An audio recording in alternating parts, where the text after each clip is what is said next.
బయటికి వెళ్దాం అన్నావు కదా. రాహుల్ బాబు, మీరు మర్చిపోయారనుకున్నాను. మాటిచ్చాను కదా, ఇంకెలా మర్చిపోతాను. సరేలే, ఎవరు చూడకుండా జాగ్రత్తగా వెళ్ళి వచ్చేయాలి. పద వెళ్దాం. ఇంతకీ ఇప్పుడు ఎలా వెళ్దాం? ఫ్రెండ్కు ఫోన్ చేసి బైక్ తెమ్మన్నాను. బైక్ ఇంటి బయట పెట్టాడు. రా వెళ్దాం.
రెండు ప్లేట్ పానీపూరి.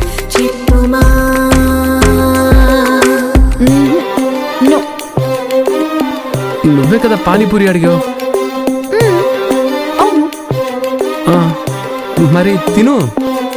నాకు పానీపూరి కావాలి, కానీ ఇలా వద్దు.